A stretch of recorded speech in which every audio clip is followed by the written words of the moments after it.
think I see a lot of lawbreakers up in this house. Hey, everybody, welcome to Sodcasty for Me, the podcast about film, culture, politics, and Steven Soderbergh, where we watch every film directed by American filmmaker Steven Soderbergh and explore how they speak to their moment in this one, and in an appropriate fashion for today's film. I forgot to do the clap sync, but let's do it out of order. Let's put it in the episode. Great. Wouldn't that be cool? Oh, wow. Freaky, okay. Yeah. So I'm going to say 3, 2, 1, and then we'll clap. And the audience gets a little treat today. Okay. This is so stupid. A little peek behind the curtain, I like to say. Exactly. Mm-hmm. 3, 2, 1. Okay, wow. And now the audio is all synced up. Everyone's having a great time. The show's hosted by two guys. I'm one of the guys. My name is Jake Serwin. I'm one of the guys. My name is Ian Ryan. Jake, what's good? It's England style weather today. It's overcast, and my landlady is shrieking and chasing me with a rolling pin. You violated the strict social contract in some way. Turned up the football too loud. Please, sir, may I have some more? Yeah, I was watching the footy, and I was having a laugh. A lot. Great. That's great. How are you doing, Ian? I actually had a listener who's also a friend of ours asked me to ask you if there's any goose updates. Oh, wow. No goose updates. We had kind of the thing is with the geese, well, if you're new to this, Ian works on a farm sometimes, and he has some friends who are geese. This is not any kind of metaphor. Some of my only friends in this world.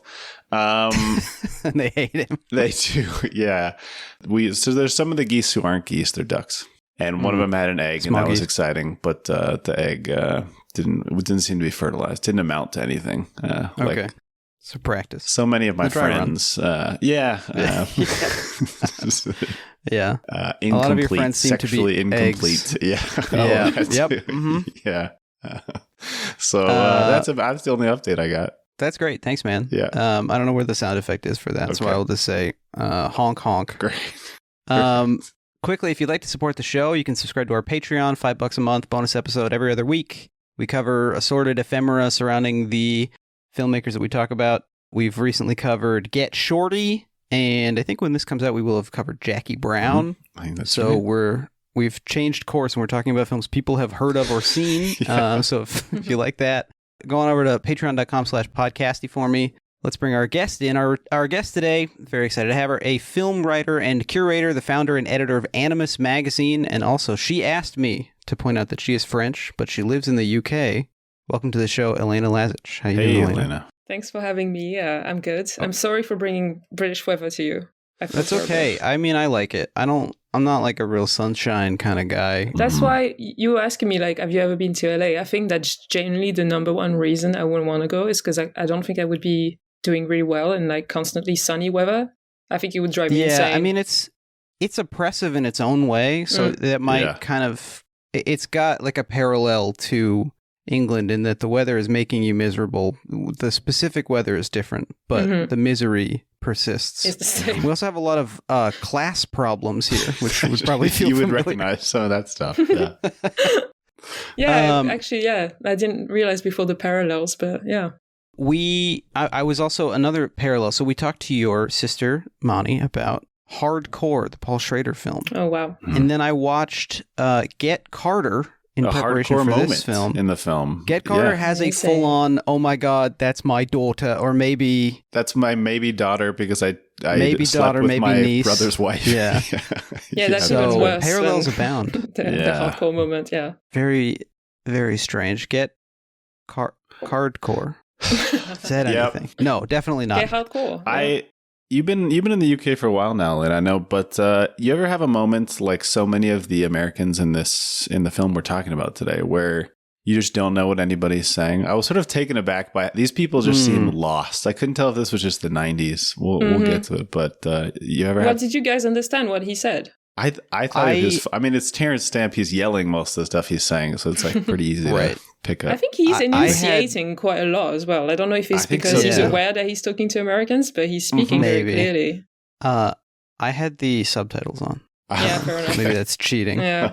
I had that genuinely the first time when I first moved to the UK, I had that a lot. Because I went to, I mean, I'm sorry, like if people have listened to my sister's episode, it's probably going to be a lot of repetition. No. Because in case people don't realize we're twins and we had almost the same life until we bifurcated at some point. That happens a lot. Yeah. You were surgically bifurcated, is that right? You had a doctor did that? Yeah, it had to be done eventually. Sure. And so when we studied in high school and we did like a special advanced course in English, and the teacher was he wasn't actually British, but he had a British accent. He taught the British accent, and he was extremely good. And I remember even just starting the classes with him. At first, I couldn't understand a word he was saying, and I thought I was good at English. And he was like, "Don't worry."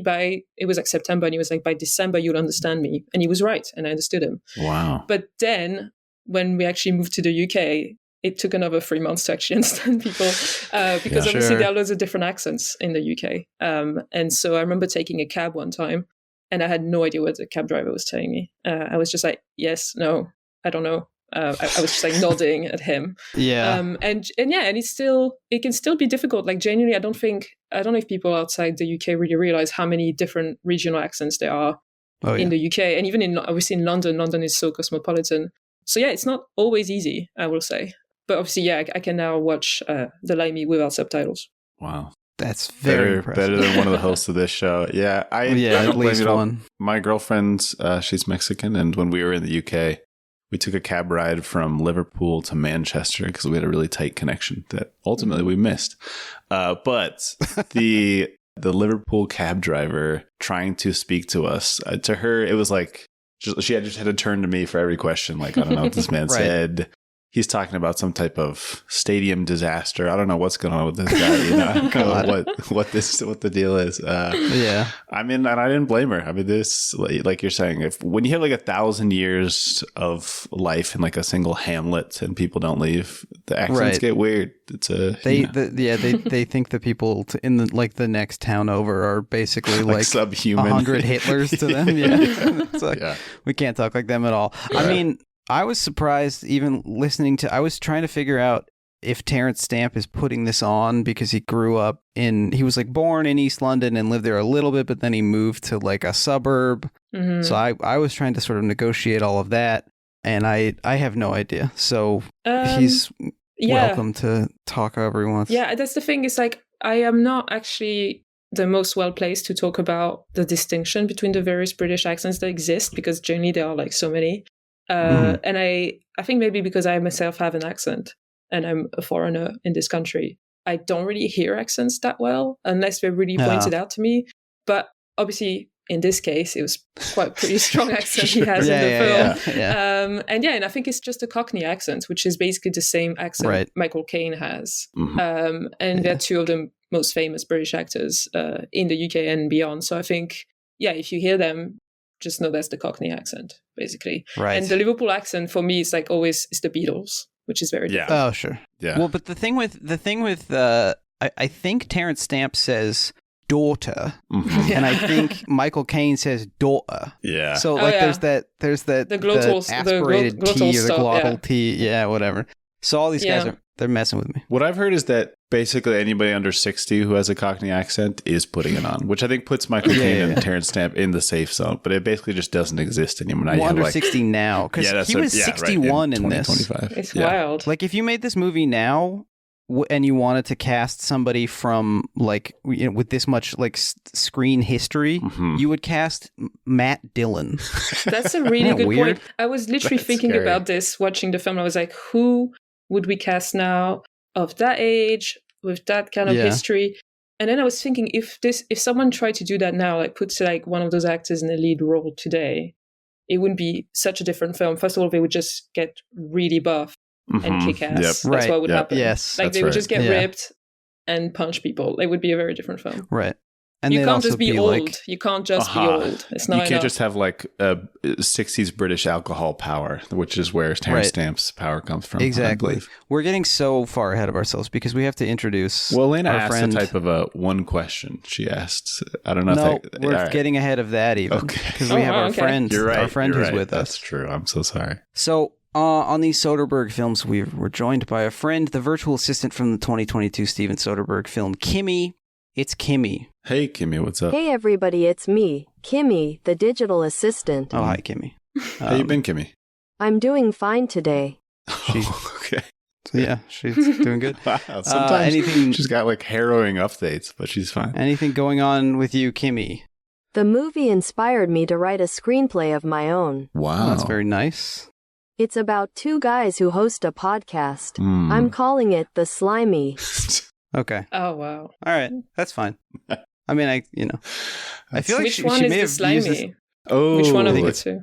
I think I think we're together- trying to figure out maybe which one's which. Oh, I Yeah. was imagining maybe sort of a goo that's flowing together, like Oh, inseparable. I see. A patina. Kind of like yeah. the substance, you Okay. know? If the substance had been called the slimy. That's basically all I have today. Okay. Oh, wow. Jeez. Great. Sorry. Cool. It's good enough, you know. You feeling okay? I have a hangover from too many gin wikis. Oh, wow. Sorry? Get it? Because I am computer. So it's wiki instead of Ricky. Jesus Christ. I Oh, can see. Well, Okay. no thank you comment. so much, Kimmy. Kimmy, why don't you just introduce the two questions and skedaddle for a little while? It's time for the two questions, our signature segment where we ask each other two questions. Okay, thank you so much. Mhm. So this is where we ask each other two questions. Elena, do you have a question for us? today. I do, and it's a little bit boring, but I'm genuinely curious. Who are or is your favorite British actor or actress? Obviously, Oh. it's kind of that's a hard great because many of question. times, you know, these days we kind of go to the US, so Sure. Yeah, I you mean, could forget that they're British. I'm tempted to say Don Cheadle from Ocean's 11 as a bit, as a joke. Yeah. Yeah. I mean, I love them all. Brave. That's very brave of you. Thank you so Yeah. much. Trying to think. I guess like it's so hard to pick because there's so many and so many different kinds as we've already Mhm. talked about. And like, do I insult? Like, is it better? Is it more impressive of me to pick someone Scottish or something, or is it like? Sure. I Always would had an accept insult that. by saying that they're British somehow. Yeah, I understand. Yeah, your should I do something conflict. performative and say like, I don't know. I'm gonna say probably I like a Tilda Swinton. I mean that's kind of Sure. a boring answer, but somebody who She's good. just delivers Oh. time after time, you know? I get it. Jarmusch. It works. I whatever. mean, when you say British actor, and if I'm thinking of someone who I want Britishism from them, Right. probably Vinnie Jones. Oh yeah, sure. Yeah. Because this is the same year as Lock, Stock, and Two Smoking Barrels. Mm-hmm. And like Statham at this point is a cartoon, but I feel like Vinnie Jones has still retained some of, like, I'm not scared of Jason Statham, but if Vinnie Jones walked in, I would kind of Mhm. treat him deferentially. Mhm. I should have think. asked who is the Britishest actor. Ooh. The Britishest. And that would be the Yeah, answer, there's- maybe. Yeah, Ray Winstone, Yeah. maybe. Yeah, so one of Ray these Ray guys. Winstone, exactly, Yeah. comes up. Or like, in the other direction though, you've got like, I feel like Tom Hiddleston or somebody is like Mhm. the like so posh and slick. Mhm. yeah. Yeah. Or Roger Moore. He's maybe one of the Britishest guys there is. That's What true. about you? Who is your favorite British actor? Or most British. Or most Most Britishest? British. I don't know. Yeah, I asked you the question. I don't know if I have a ready answer. Classic. But when you were That's a classic.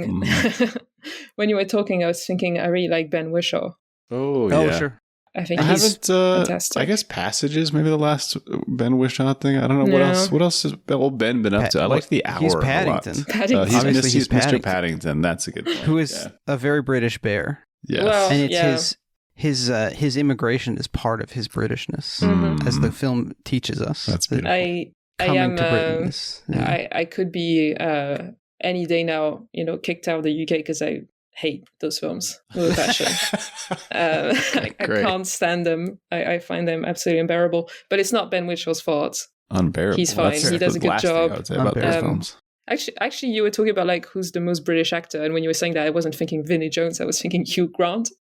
I was about to say Hugh Grant. I was just thinking about him. Yeah. They're kind of opposite sides of the same coin, I suppose. Yeah, him or and Vinnie Richard E. Jones. Grant, Yeah. his dad. That's not his dad. Mhm. I was thinking in this movie how much Peter Fonda looks like Richard E. Grant. He's like an American Yeah, Richard E. Grant in that's this true. movie, specifically with the hair. That's a in great this point. Yeah. stage. Yep. Thank you for the question. That leads me to my question. Oh. which is Easy Rider sucks, right? Is that a question? Yeah. Confirmation. It's got a, I haven't seen it since my uni days. Okay. So I don't. That's the right way know. to do it, I'm gonna say.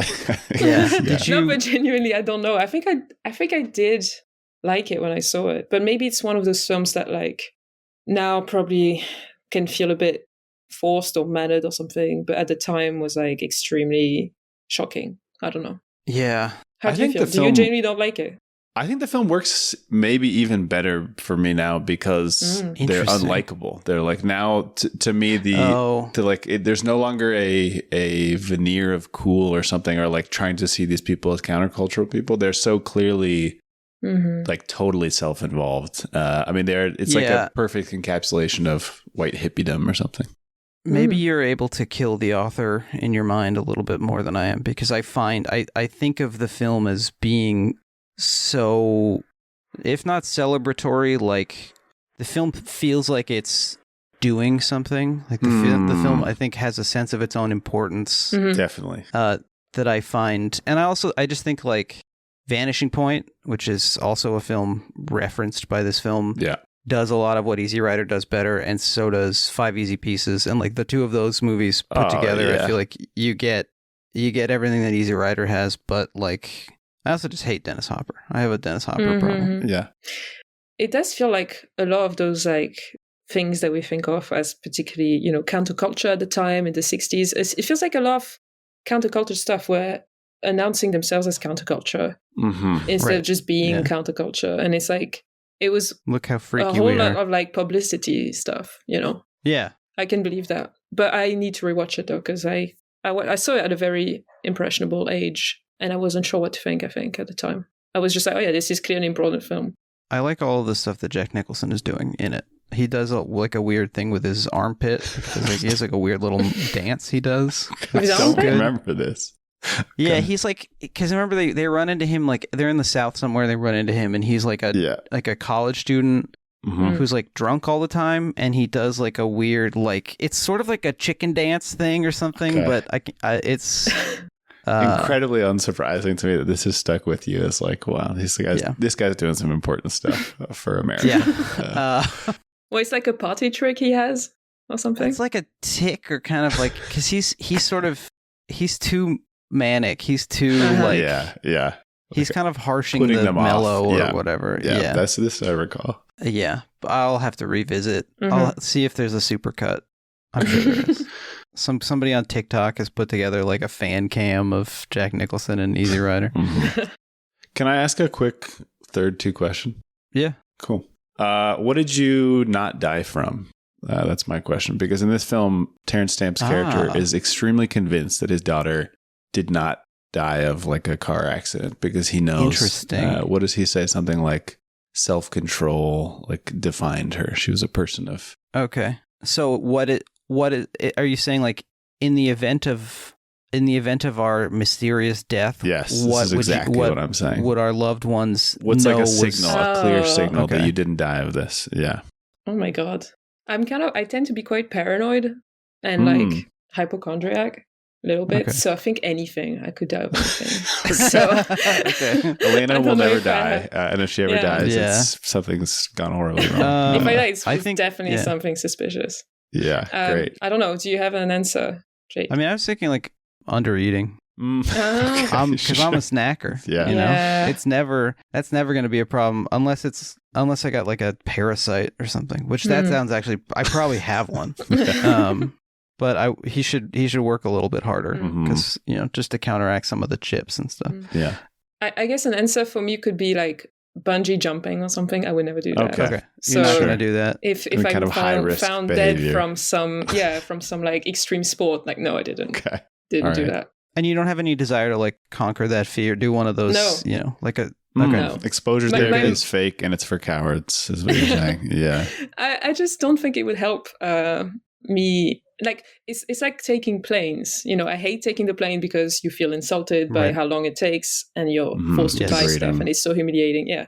But I also, like, mathematically speaking, the more you do it, the likelier you're to die in a plane crash sure. because you do it more often, Yeah. right? And so I don't get more comfortable with it with time. I get less comfortable with it because I'm like, this could be the day that actually I die finally. I do have to alarm you that I believe that's true of every activity, every waking activity. In fact, just waking up another day is increasing your likelihood of eventually dying. I'm trying not to do it. That's a little, that's a window into my mind as well. But, right. Yeah. I've taped some of your sessions and we're going to play them back for you now. Exactly. I just get more anxious every day.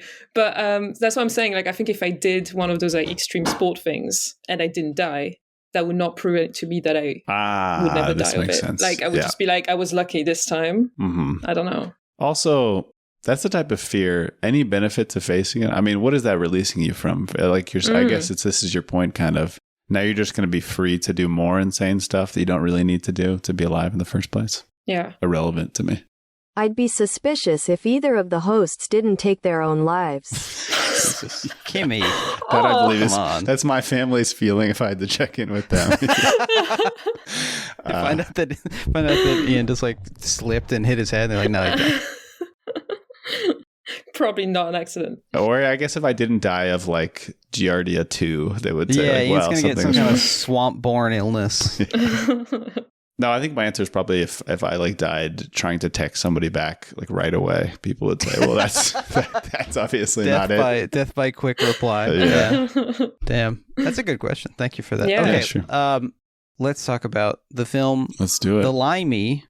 Oh, wait, no, I'm so sorry. We have one other segment. We sure do. This is Steven So Darn Busy, where we catch up with all of Steven Soderbergh's producing work since his last film as a director or whatever. Thank you, Kimmy. Okay, so quick one. So Pleasantville, which he produced, which is also kind of a retro looking, it's a backwards looking end of history kind of what was the 20th century movie. Mm-hmm. He produced that film. It's out. I think we'll do a Patreon episode about it because there's a whole like workplace safety situation that goes on there. Yeah, you just explained this to me. I was totally unaware. This was like a Hollywood changing event. Well, almost. There was a crew member who, after a 19-hour shoot, fell asleep at the wheel and was killed. And so there was a whole push at the time. One of many, unfortunately, many such situations where there's a big push for workplace safety after something like this happens. Sometimes there is a kind of an actual shift in how things are done, like with the film Rust, which I think is like playing in theaters right now. So enjoy, I guess. But in this case, Soderbergh was producer, and they did immediately take action on the set and immediately institute a 14-hour maximum. But that didn't. There were like petitions to make this an industry-wide thing that kind of fizzled out, but we'll talk about it. Yep. He also signs on to produce a film called Murray Hill. Now, this is sort of a situation where one might want to go back in time to stop something, Austin Powers style. He signs on to produce Murray Hill, which is a remake of the Italian caper film Big Deal on Madonna Street, set in Cleveland. Wow. Sounds pretty good. Yeah. It was going to star. It eventually it does get made. It stars Luis Guzman, Isaiah Washington, and George Clooney, some Soderbergh heavy hitters, and it's released in 2002. And it's called Welcome to Collinwood, and it is the breakout film of the Russo brothers. Okay, I see. Sort of a change the path of deal with filmmaking. The devil. Yeah. His book of interviews with Richard Lester, Getting Away with It, is now out. He is still trying to get the movie Leatherheads made, which is initially it was written as a screwball comedy about the beginnings of American football. That sort of fizzles. There was a time when Jonathan Mostow, coming off of the film Breakdown, was going to make it from a script by Jon Favreau, which Variety called a Braveheart-style epic about football in the 1920s, but then they fall off. And now Clooney is attached with Soderbergh to direct in a sort of Howard Hawksian style, with Sidney Pollack producing, enemy of the show. Yeah. And it's like on the slate. It's going to start shooting in March 1999, and then they pull the plug in December of 1998. So off tip. Wow. He starts work on Traffic. He starts work on Aaron Brockovich, or he's like attached. And then there's a very weird bit that he does, like a very specific industry joke, where this guy Marcus Nispel, he was a German commercial director who was making his feature debut with End End of Days, I think. Yeah, End of Days. The Schwarzenegger fights the devil movie, fights Gabriel Byrne movie. And Marcus Nispel, it like leaked that he had sent around a 64-page manifesto, like about his working style. And this was like the talk of Hollywood. Everyone was making a lot of fun of this guy because like, who the fuck is this guy? This is his first movie, and he's saying things like, I mean, truly, like some of the bullet points will say things like, Marcus is never to be booked in the same hotel as the cast. Yeah. And like conference calls, his assistant should get on first, speak 2 sentences, and then introduce Marcus, like that kind of stuff. Inform Marcus the exact moment a job falls through. He needs to stop thinking about an idea the moment it is not viable. I need that in my life. And so then there's this... Sure. Yeah, I mean, that would be great. Immediately shutting down every project you've ever been involved with. Yeah. Kimmy's just like interrupting to say that this episode is not viable. Yeah.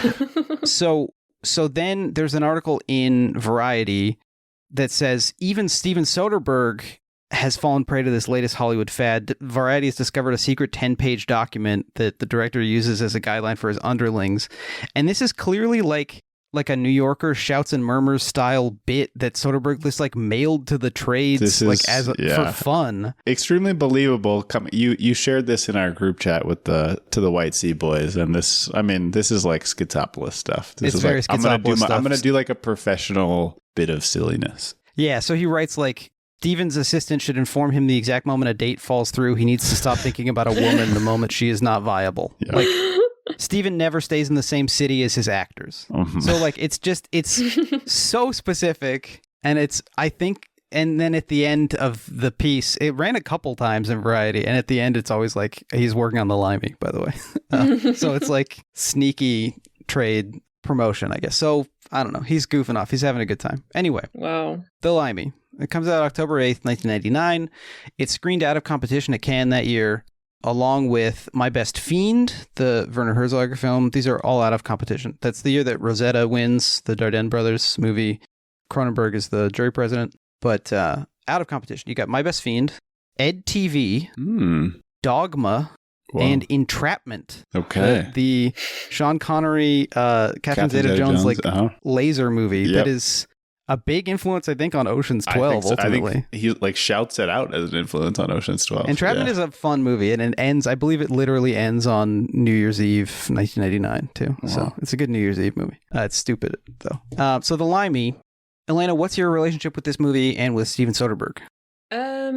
With this movie particularly, well, I rewatched it for this just today, and I love it. And I remembered loving it. I'd only seen it one time before, quite a few years ago, I think, when I first started dating my partner, because he told me to watch it. That'll happen. And I do what he says. Yeah. And yeah, it's incredible. But it was funny kind of rewatching it now, because I feel like now I have much more understanding of like the UK and also Cockney rhyming slang, which he uses a lot in the film. But yeah, and I think maybe even back then, I think I watched that film around the same time that I first watched Point Blank by John Boorman. Yeah. Which these two films are in some ways very similar. And so I also rewatched Point Blank right now for this, because I love it, and I just put it on, and both films are 90 minutes, basically. Yeah, it's not difficult homework. Yeah, and just very pleasurable. And then Soderbergh himself, I mean, obviously growing up, I was aware of the Ocean's films because they were on TV a lot and they were cool. I haven't rewatched them for a long time, and I feel like they do hold up, though. I feel like people I trust really like them, so I think I would like them. They hold up as cool, yeah. Yep. Yeah. For sure, they're still like, they're fun. They're popcorn. And then I remember getting back into them a little bit when I had my Casey Affleck phase in high school, because I was obsessed with Casey Affleck. R.I.P. Can't do that anymore. But I think I first really paid attention to Steven Soderbergh as like a director when I watched Sex, Lies, and Videotape, and I think that might have been at uni as well. And it's an incredible film. I'm just crazy about that movie. I just think it's so elegant, but also very sincere in the way that maybe a debut always is. And it's got, obviously, James Spader. That's when I first saw who he was. Right. And so it's a very important film to me. And then Soderbergh himself, I mean, I keep up with his stuff. It's hard. There's too much of it. There's so much. But not all of it, actually. I haven't watched his like internet films and shows that he made. Oh, right. Command Z and things like Full Circle. I haven't seen those yet. But I watched his latest films. And yeah, I appreciate him as a director, and I also appreciate him as a cinephile, as someone who obviously cares about movies, though I don't know why he watched Star Wars like 16 times last year. Did you see? Yes, we've asked ourselves this question also. I mean, including the prequels. I think including the prequels. Okay. Terence Stamp, of course, Chancellor Valorum in Phantom Menace. Yeah. He's got two movies out in 99. He wanted to see his friend Terence. Yeah, for again, like 5 minutes. Yeah. Yep. But yeah, I like Soderbergh also as a formalist, as a director. I think he's obviously having fun with the camera, having fun with doing films for the sake of films, like just as works of storytelling, works of playing with images. He's having fun with it. He's got a sense of humor. And he finds a way to make loads of films as much as he likes. And that's obviously very hard these days, even for an established filmmaker like him. So yeah, I'm a fan, I would say. I'm becoming one of those as well. Yeah, I'm starting to pay more attention to Steven Soderbergh. More and more, yeah. Ian, what about you? Where have you seen? Had you seen the Limey before? Yeah, this was right in the same period that I've talked about a million times of being like 20 or whatever in college, 19 or something, getting clued into this stuff from film classes and people saying like, if you want to learn about film technique and also see how a guy that you're aware of, because everybody in the film class had seen the Ocean's film, like see him doing more ostentatious filmmaking, you watch Out of Sight, you watch The Limey. Take a butcher's at this. They yes, said to you. That's true. That's right. Yes. So yeah, I watched it. I thought it was incredible. Then this rewatch, I started it and I thought, wow, is this film much less subtle than I recalled it being? Because the opening is kind of like a big announcement, but then I think very quickly it finds the rhythm that I remembered in my head, like a much softer, kind of intentionally alienating thing, and I thought it was great. I don't know. I loved the rewatch. What about you, Jake? I had seen it before, and I remember it feeling a little bit cold and academic at the time. But I think I was going into it having, thinking like, oh, this is like The Long Good Friday 2 or something. Like I'm just gonna watch like like a Guy Ritchie. I think I was expecting like British guy yells a bunch of like insults I can't understand and like blows people away. Yeah. Yep. Yeah. And it's not that. But I on this most recent viewing of it, I was really struck by it as a piece of filmmaking. It's hard to tell what happened because at the time, so this is a Dobbs script. There's some conflicting tales about this. Yeah, I'm glad you discovered this also. He's Rashomoning himself. So sorry, you're saying Lem Dobbs, our friend from Kafka. Lem Dobbs, the screenwriter who there's a famous commentary track about the film. We'll talk about it with Lem Dobbs and Steven Soderbergh where they get into a fight. Well, Lem Dobbs gets into Lem Dobbs gets into a fight and Soderbergh is like trying to kind of dryly joke his way out of it. But Dobbs, he grew up in Britain, but he has like no English accent. But when he switches into it to like do an impression of somebody, it's like spot on. It's really weird. So Dobbs writes the script as a young man, like young enough to send it to Robert Aldrich's office, like on a flyer when he's like 20. Yeah. Aldrich doesn't reply to it. But this is a script that's been bouncing around forever. I think Kafka had also been bouncing around forever. It had been around. So it's the guy who had written Kafka. So Soderbergh wants to do this kind of old Lem Dobbs script. Dobbs also credited the same year on Dark City, another movie with where a dead Melissa George motivates the plot. Yep, weirdly, that's right. And then she's also a girl in a black and white headshot motivating the plot in Mulholland Drive, like 2 years later. She's got one job mostly. Yeah, something going on with her. She also gets killed in a similar way in the film Triangle. Whoa. Yes, in Triangle. Yeah. Triangle's a really fun movie. Great film. And it's a Limey style kind of like time jumpy. I mean, it's more science fiction, but yeah. She's cool. Great. I really like her. I like her too. We're not going to talk about how she dated Russell Simmons for a long time. It's not relevant to the show. Okay. So, but Soderbergh now, so at the time he'll tell people that he shot it out of order and like he was planning to do this. Yeah, I mean, this disjointed editing thing. Literally in the interview book that we reference on every episode, he says, somebody asks him straight up, did you plan this? And he says like, yes, for me, this was, I have the quote here, but he calls it something like The Long Goodbye shot by Alain Resnais or something. No, it's Get Carter shot by Alain Resnais. Yeah. So he's saying like, this is my intention. This is what we had in mind. And then, of course, Lem Dobbs, his version of the screenplay, although I think he had several drafts, but he makes it clear, like, this was not my movie. I told like a pretty initially he says like I had a shitty draft of just like a kind of a boring revenge thriller, a B movie. Yeah. Exactly. And then he's like, and then I figured out how to find the characters and make it like a character driven thriller. But he makes it clear that he didn't have this achronological stuff, but Soderbergh contemporaneously says this was like my vision of doing it. But then enter this Rolling Stone article. Yeah, so like a couple of years ago, I think 2019 maybe. Yeah, it 2020. It was the 20th anniversary. There was a 4K remaster and I think a limited re-release. And Soderbergh is interviewed in Rolling Stone about the film. And he says, Sarah Flack, the editor, has a better memory of this now, but I just recall us totally starting it over. So they had like a test screening of the sort of straightforward version that just like fell flat. He says there were all these conversations about layering in these shots, how we were going to establish things, all of that, a lot of trial and error. When you're asking people to embrace this sort of polyphonic structure, you have to judge how much is too much. We had a lot of in-progress screenings because we thought, well, to know if this works, someone has to see the whole thing.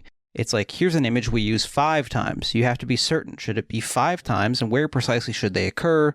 You use a recurrent pregnant moment at the wrong point. You might as well stop the whole film. You've thrown everything off. But then you know it's throwing people off, so you can go back and say, okay, we were good here, let's start again.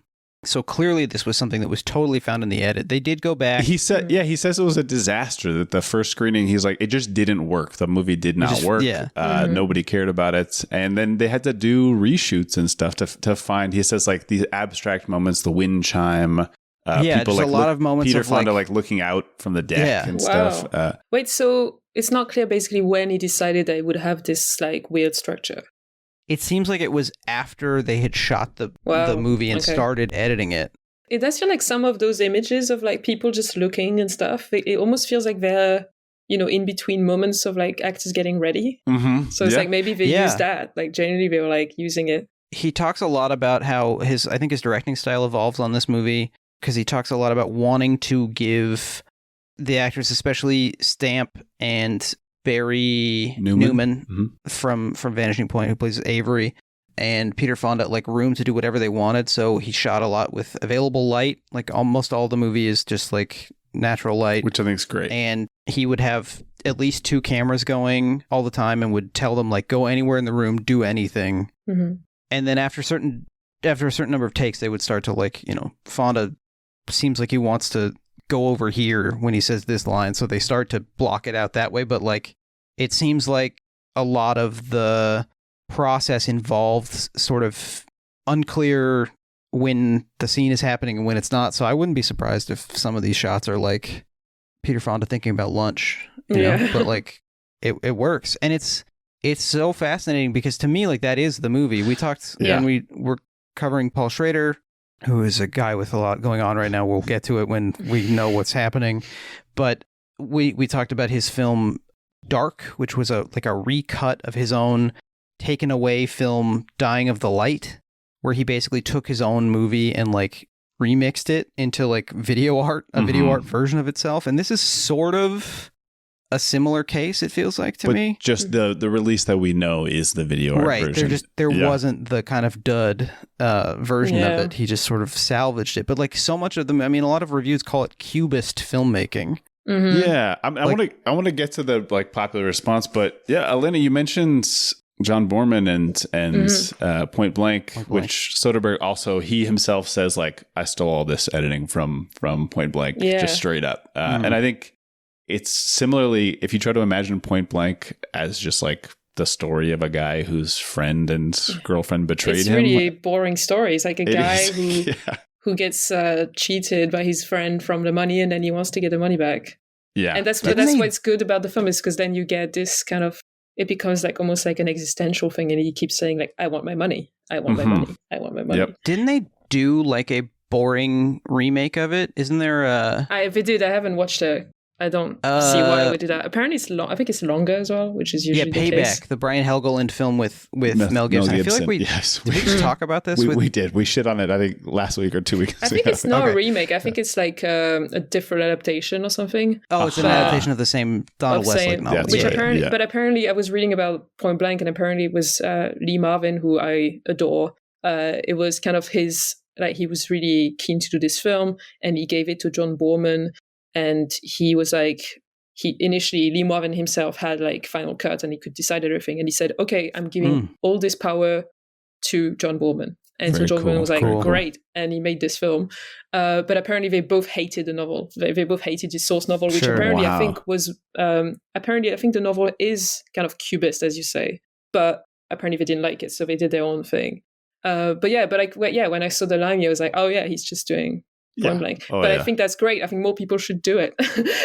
More people should steal from Point Blank and do it all the time.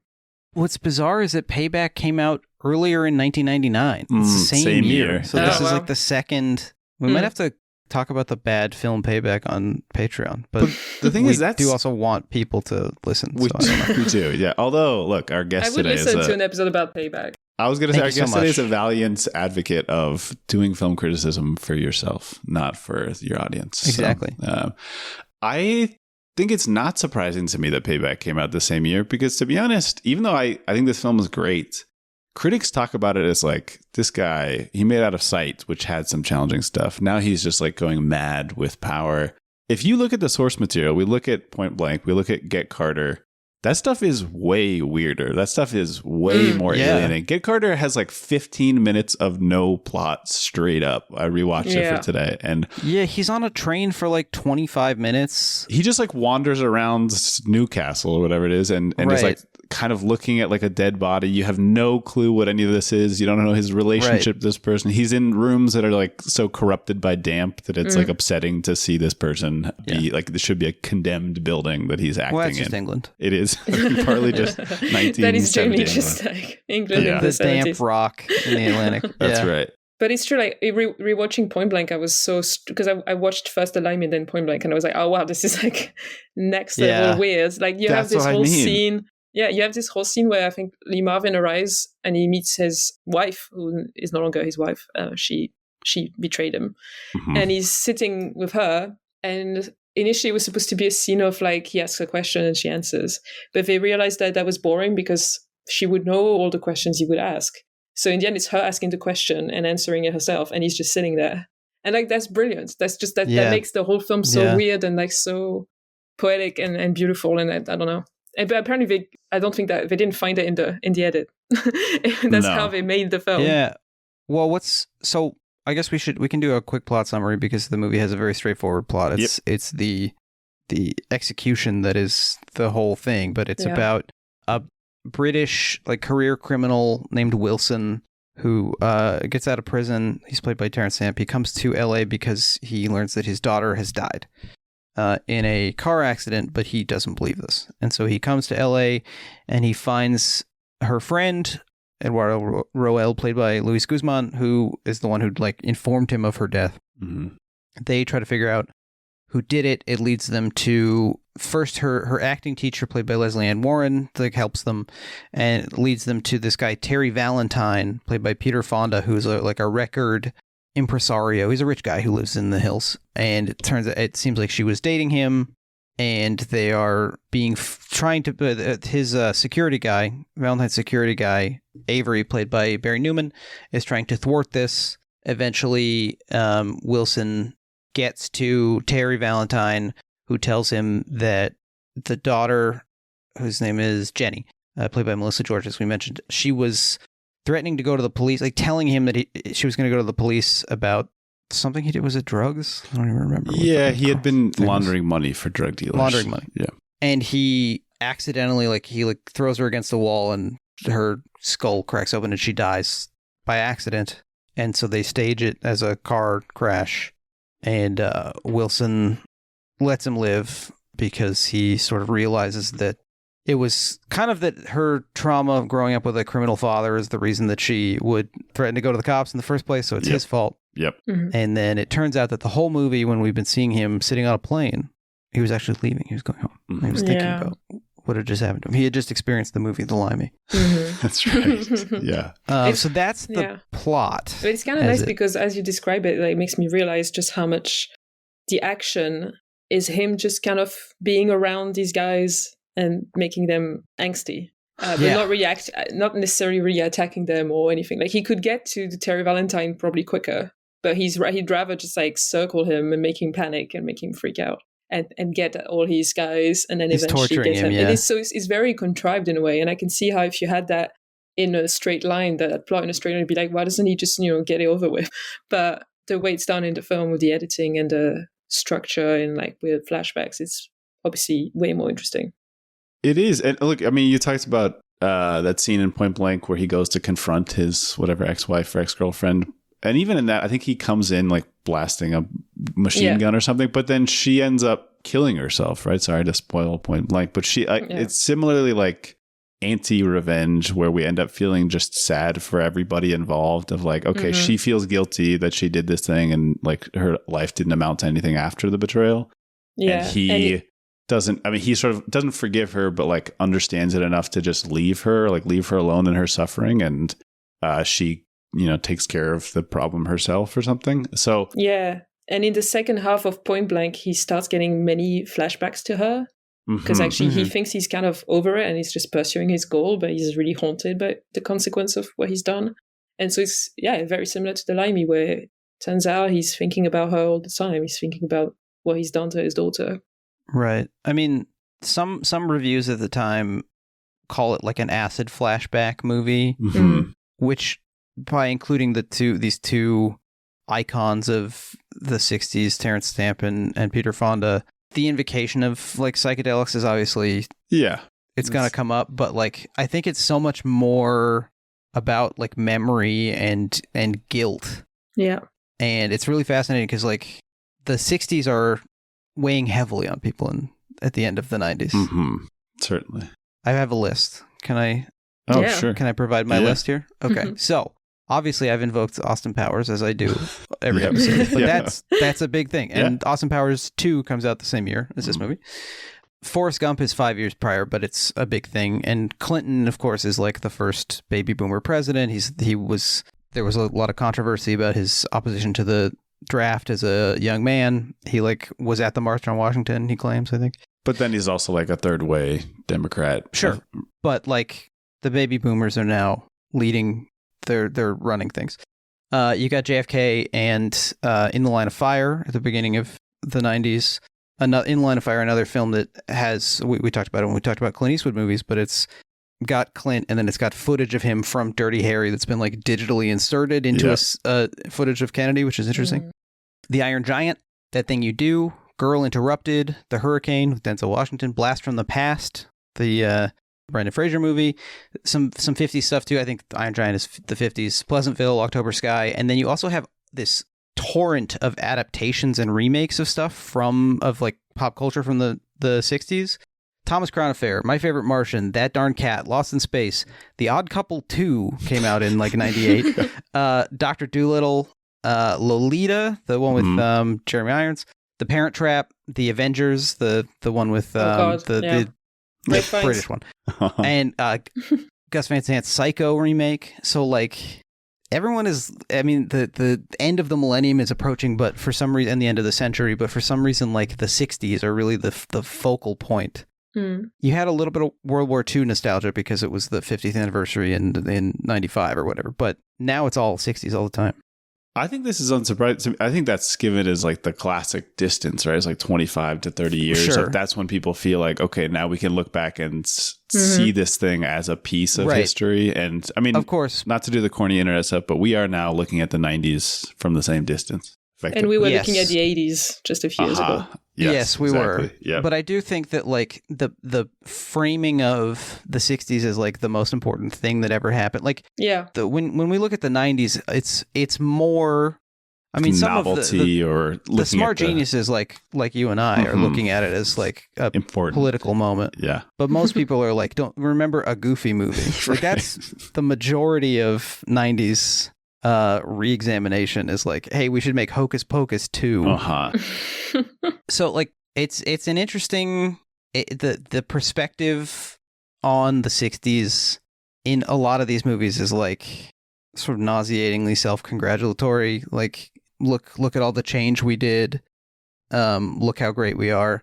But then I think in this movie it's a lot sadder, it's a lot darker. And I have the clip of Peter Fonda talking about the 60s. Great. Here we go. Have you ever dreamed about a place you never really recalled being to before? A place that maybe only exists in your imagination? Someplace far away, half remembered when you wake up. When you were there, though, you knew the language. You knew your way around. That was the 60s.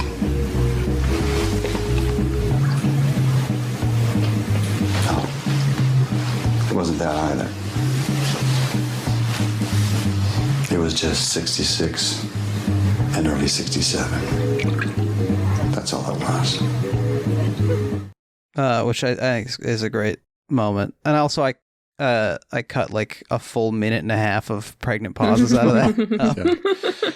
But it's, I was just going to say it's funny because, it's like he's giving a view of the 60s that's at once very like this was the best time, but also it was just like a year and a half. And what was the rest? But it's funny because if you think back to like, the films of the 60s, especially the films that Terence Stamp might have been in, or Peter Fonda, many of those films that are celebrated were extremely critical of the 60s. Yeah. And it's really funny because I was just reading, I was like, why didn't Terence Stamp get, I mean, he had a great career, obviously, but why didn't he get Michael Caine's career? And I think it was basically chance, pure, just happened that way. And one of the turning points was they were actually living together when they were young actors, him and Michael Caine. And Terence Stamp was offered the role of Alfie and turned it down to do Modesty Blaze. And Alfie ended up being Michael Caine. And Alfie, obviously, is a huge film. I don't know if you guys have seen it. Yeah. But it's like, Alfie is such a downbeat film about the 60s. And it's literally about the sexual revolution and about how women are losing in that equation. And so, it's just funny to like, it feels like Soderbergh, being the cinephile that he is probably aware of actually how many films at that time, including the films that had his actors in them, were extremely critical of all this stuff and aware that it was all kind of fake. And that there were loads of changes, but loads of people lost in those changes.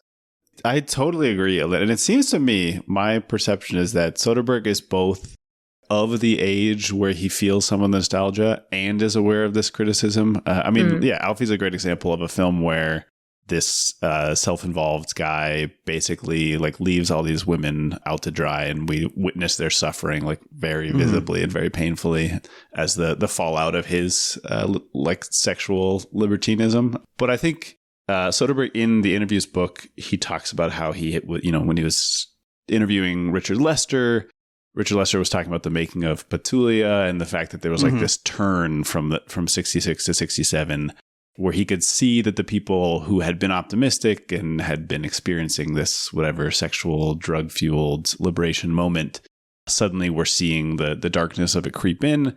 And it seems to me that even though Soderbergh says like I was trying to tap into that second half, that darkness creeping inside, I think it makes the film more interesting because he still has these like little glimmers of appreciation for these people, like unironic, unshaded appreciation.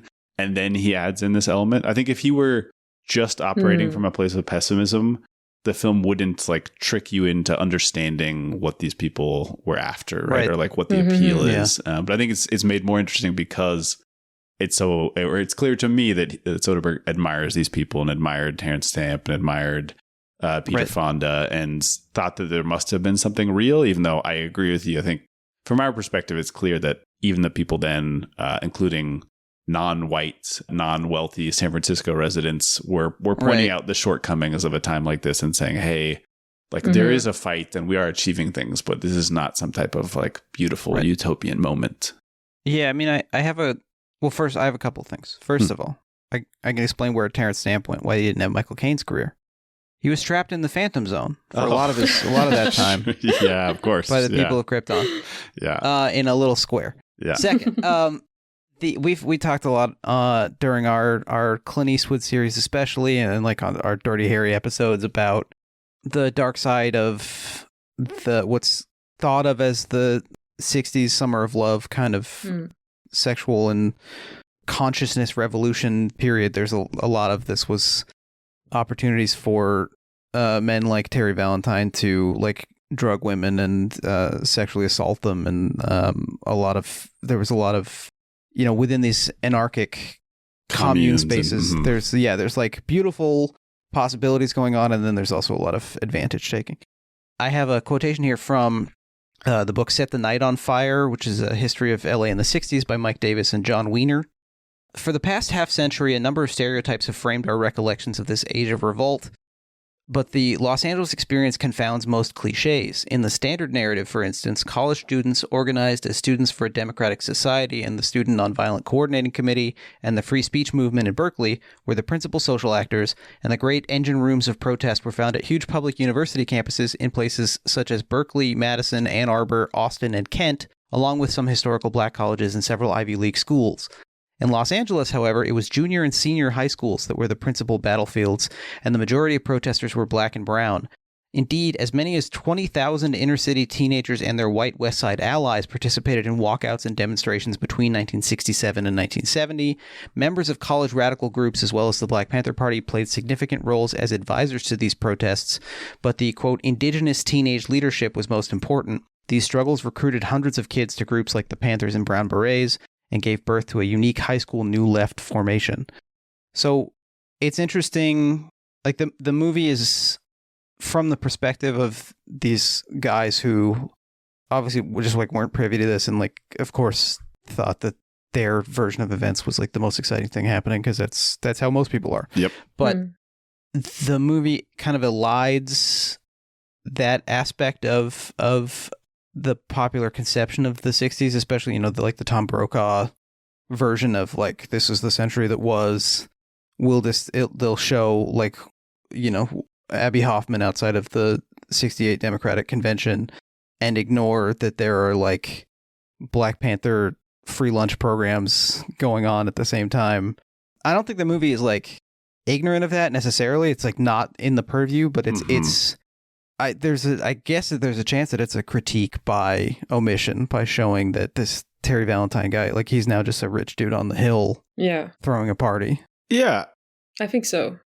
I think so too, and particularly because we don't go to Terry Valentine's house first; we go to Luis Guzman's house first. Which first of all, I love a Guzman performance that is not comedy particularly. I mean, I think he's great at comedy, but I also think that's all he does now mostly. And I think here he just delivers like a sympathetic, I mean, it feels like there's going to be something dark behind it, but he's just friends with Terence Stamp's daughter. That's it. That's like the whole. Yeah, he was in an acting class. Right. And that's like a cool LA note that like acting classes sometimes are not just like trust fund kids. No, like, it's like plenty of social equalizer kind of. Yeah, regular working class people who give it a try. And he wears a Che shirt and then a Chairman Mao shirt. Yep. And in the commentary, Dobbs talks about how like Soderbergh cut out most of the politics of his script.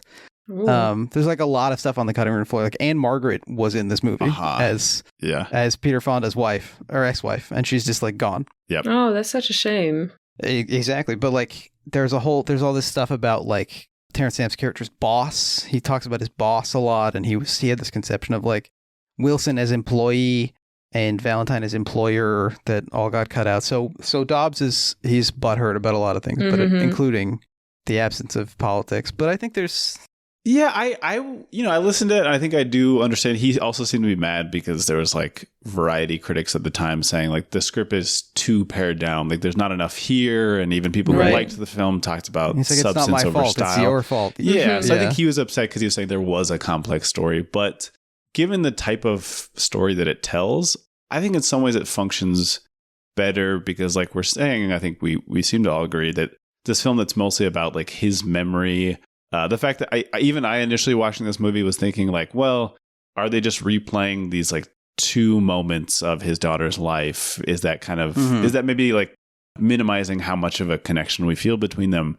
But then that becomes like an explicit plot point where he's like, I only have a couple memories of my daughter's life because I was in and out of prison and I wasn't really present as a father. And I think that, you know, if we're bringing it back to this Get Carter, we haven't really talked about Poor Cow yet, but like Ken Loach era stuff, that is part of these stories, right? It's like absentee fathers who aren't really in the film, aren't really either with their wives or their children. So to have it be a plot point makes, at least for me, legitimizes this sense that like we're not seeing all this rich detail about people's relationship with other people, because a lot of the story is the fact that he just doesn't have this and he's trying to like build something. Maybe his revenge is motivated by this desire to legitimize his relationship with his daughter, you know, like a demonstration of love somehow. So it works for me. Right. If I avenge her, then I also feel like the pared down element just makes it maybe more interesting as well, just as a viewer, because you're like, what's this guy's deal? Like, right. Why is he doing anything? And also just also I think it lends it a more like sort of existential vibe and a more kind of abstract feeling. It's like he's completely almost like a Western, you know, he's like this guy that no one really knows anything, and he arrives into town and there's all these existing relationships, but he's kind of outside. We don't even know, like at some point someone asked him if he's got any friends, and he says a few, but it's, you know, they're more like colleagues really, which is criminals. And it's kind of nice because it's like, he genuinely has nothing. He just came out of prison. Basically, he's got nothing. He's just got this memory of his daughter. And I think that's maybe more interesting than if he had a boss and all that. And it would be... Yeah, I think so too. You probably get to a point in the film where you'd be like, okay, this is the bit where he talks to his boss and like we find out. And it's like, we don't have that. He's just completely alone. It might feel too much like out of sight as well. Like it might have too much sort of, or like an Elmore Leonard, like there's too much organized crime business. Yeah. It's funny, Elena, that you say, you were saying it's like very existential and pared down. And I was like, yeah, exactly. It's like European art cinema. And then you said it's like a Western. It's like, you're right. It's like both that's those kind things. Of the same thing. Yeah. I mean, Soderbergh talks a lot about how like he likes the European film, especially like he's a big Godard guy, and the French New Wave and the British New Wave, and he likes these movies that show people thinking, but you don't, without voiceover, like thinking without giving us an explicit glimpse inside. We just have to sort of project. And he talks about how like casting somebody like Terence Stamp really benefits that, because he brings and the audience brings like so much understanding of this guy, which, you know, it's like Top Gun Maverick or something. I mean, it's like a like passive storytelling through stardom, right? It's an interesting counterpoint to something like Pulp Fiction or Jackie Brown, like the Tarantino sort of resurrecting or not, they're not dead, but like I guess reinventing or recentering sort of faded stars. Yeah. Where he is kind of, I mean, it's like a love letter when he does it. And here, Soderbergh is, I think, mining both Stamp and Fonda's reputations for like a poignant sort of, it's sad in a way to look at these guys, and like especially Fonda's still dating a woman who's the same age now as he was when he's dating he was like doing something interesting. Britt Eklund style, you know, like like some type of sex symbol type woman, but now we see that it's kind of pathetic and sad because you are just sexualizing somebody who's like the daughter of his friend or something. They really make it explicit. This is like it's really horrible. He helped name her. Yeah. He suggested the name to her parents, who are his friends. Gross. But I think you're right. It's like he uses the fact that they're faded as part of the story. So you are a bit like, you're right. It's different from Jackie Brown, where it's like, no, they can still do this. You know, they're still stars and stuff. They're not faded. They're still. I mean, it is a little bit, but you know, whatever. Jackie Brown, I think, is the exception. Where because it's like they try to do this like amazing heist thing. He shows their age. Yeah. But with some optimism, I think there is the sense that we don't have to give up on somebody because she's 44 or something in the movie. Yeah, exactly. So let's talk about Poor Cow a little bit. First of all, I'm more familiar with the beef cow. Hey, thought about that 2 weeks ago. Okay, God. And then your brain felt that it was worthy of her attention. Whoa. Well, if I've been thinking about it this whole time, what am I going to not say it? You're free now. You don't have to think about it anymore. I If only you you were. I fade away like a ghost. Yeah.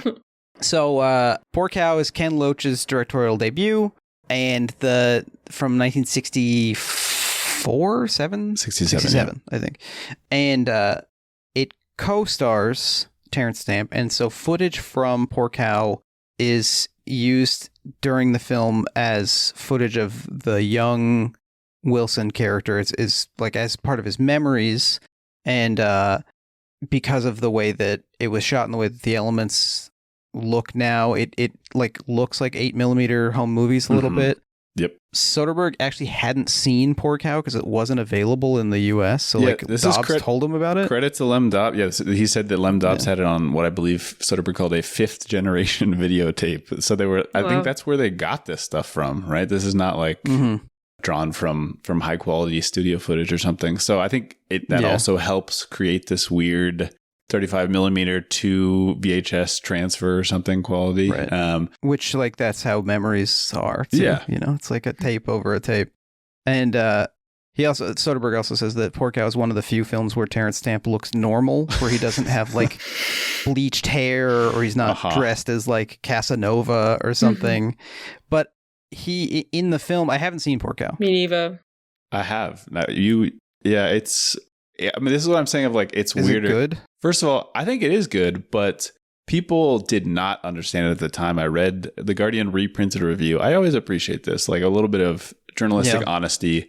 The guy who reviewed this in 1967, I have his name here. I think it's Roud.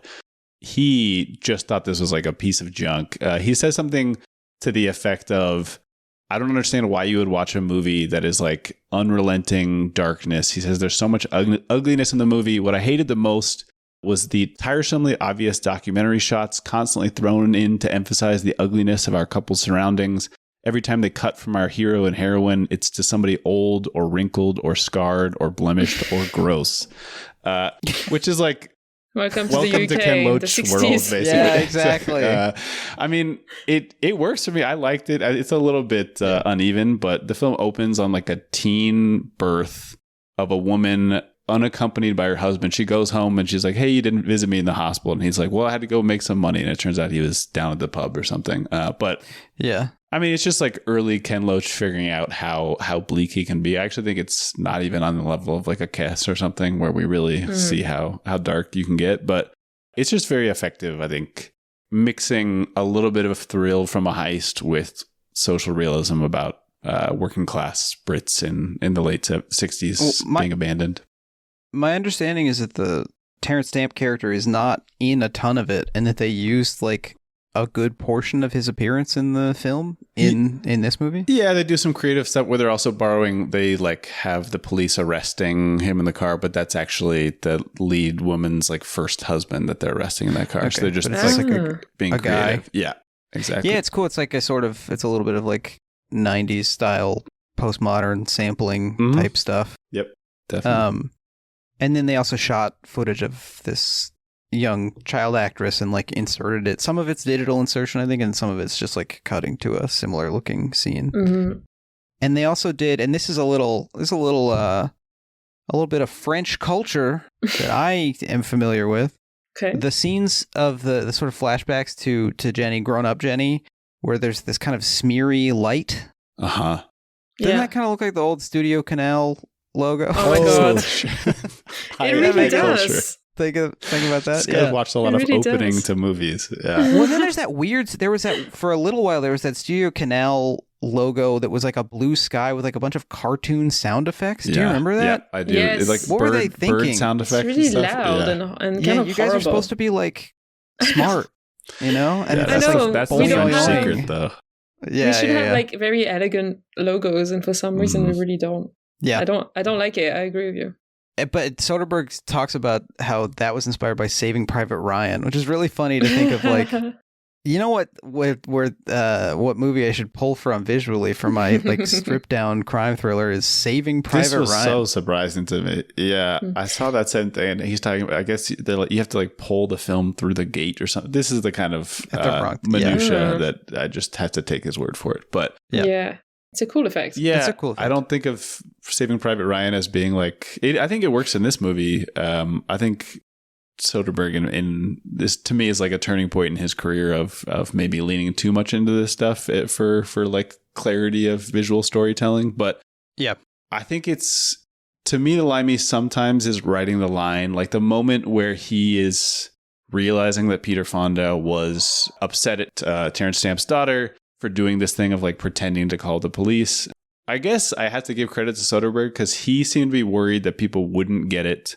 To me, it's bordering on too obvious because we're like cutting to an almost identical shot of the grown-up daughter doing the same thing we saw her do in the child version of this stuff. But then again, critics at the time did seem to find this film like almost too alienating. So maybe Soderbergh's right in reading the audience. I mean, he talks a lot about his like film approach is to like figure out what wavelength people are on and try to like figure out how to tell a story on that wavelength. And maybe he's right. Yeah. Maybe this is exactly as alienating as you can get for a 1999 movie and have people get on board with it. I don't know. Yeah. I feel like for me that really works though, because I feel like we get the way those visions, you know, the memory of the child and the visions, I guess he's imagining what happened to his daughter and he's not seen it. Right. The way they kind of juxtapose so fast with each other, it's almost like you get the sense that the Terence Stamp character is like overwhelmed by the similarity and like it's really violent to him. And like it's almost like the image surges in his mind. And he's almost like, you know, stumbling back from the shock. So I feel like for me, the literalness of it worked. For me, it didn't really take me out of the feeling. It was more like, yeah, it's that simple. Like after all of this, after he's like, why? After all of this, it's that simple. It was just, she was just caught in the same situation. And it's heartbreaking. Which I think is how like simple it is. Social, like kitchen sinky type move, right? To say like, it is just straight up like this situation. The reason that this woman is like this is because her father treated her this way. And so she believes that's a normal way for men to be. And that's like what her, I mean, I think it surprised me to see how much appreciation Soderbergh had for like a Ken Loach style of filmmaking or like those concerns, because I mostly think of an Out of Sight or I think of Oceans or something. And I don't know, I guess to me, this is a reminder that he is also the guy who made Sex, Lies, and Videotape. He's also the guy who made Che. He's the guy who made Magic Mike. Yeah, exactly. Magic Mike in the like scenes between the dances. Yeah. Right, but like a lot of Magic Mike and Magic Mike 2, he's like trying to figure out how to like get his business off the ground and it's not working. How to get like a $10,000 loan or something. Yeah. Do you also mean by the Ken Loach stuff, do you also mean basically by contrast with what I usually think of as the Steven Soderbergh stuff, which is like very talky stuff, very slick, very clear what's going on with the characters, what the psychology is and stuff. Whereas with the Stamp character here, we get more like, some stuff are just not said, some stuff are just implied and just, you know, left kind of open, but also kind of simple. And like the psychology of the daughter is like, seems straightforward, but also like he didn't know her. Like there's more mystery, basically. Is that what you mean? That's exactly what I'm. And when he's doing the only versions of like alienation in an Ocean's film are like entertainer tricks or like a magician's trick or something to sort of like keep you further engaged. But here, I don't think there's any of that. It's not paying off as like, oh, that's such a like a satisfying way to keep me uncertain. No, this is just uncertainty for the sake of demonstrating something about the world and how it functions. I mean. Yeah. Even to contrast it with the Elmore Leonard stuff, Jake, that you were talking about, the introduction of Stacy, the like erstwhile hitman in this film, Nicky Cat, Nicky Cat, who I want to shout out. Unfortunately, just passed away from suicide, and he was Rest in peace, resident. He lived like 10 minutes away from where my parents live.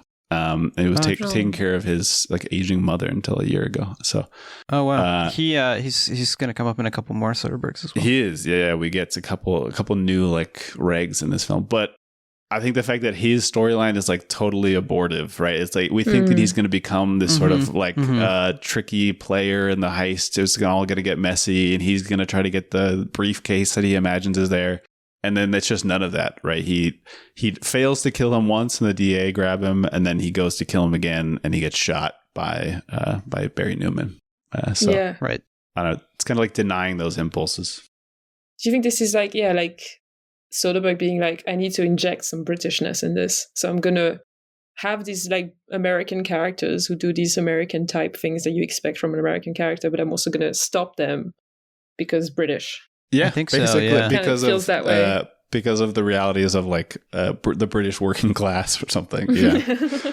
Yeah. Yeah, I think having spent a lot of time with Richard Lester Mhm. very recently, because he does this whole like book length interview with him when he's working on, like, I think immediately prior to working on this, and then he's friends with Dobbs, who's like this half British guy, and I think I don't know if I should psychoanalyze, but like Soderbergh is from the South, like he's from Louisiana, but he's obviously like a very erudite, thinky guy who like doesn't want people to think he clearly wants people to think he's smart. So I think part of the appeal of the British and French influence on this film is probably like, this is sophisticated, right? This is like, especially to Americans, we think of even Cockney rhyming slang as like Clever, being yeah. sophisticated, Yeah. even though you're saying like, I'm going up the apples because apples and pears rhymes with stairs, which like, that's fun, but that's not like, I think you that's know, genius. I'm sorry. it's not Oscar Wilde. I don't know. Yeah, How it's, dare you?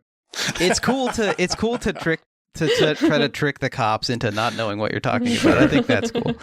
But like, it's his relationship to class is really fascinating because he like does foreground it a lot more than other American filmmakers. Like, you know, coming up next we've got Aaron Brockovich, which is a movie that's a lot about like money and like big guy screwing over little guy, and that's a theme that persists throughout his films, but he also seems not to want to talk about that very much. Like he for him, in these interviews, it seems like the 60s was like mostly an aesthetic revolution, like rather than a time of social change he's particularly concerned with.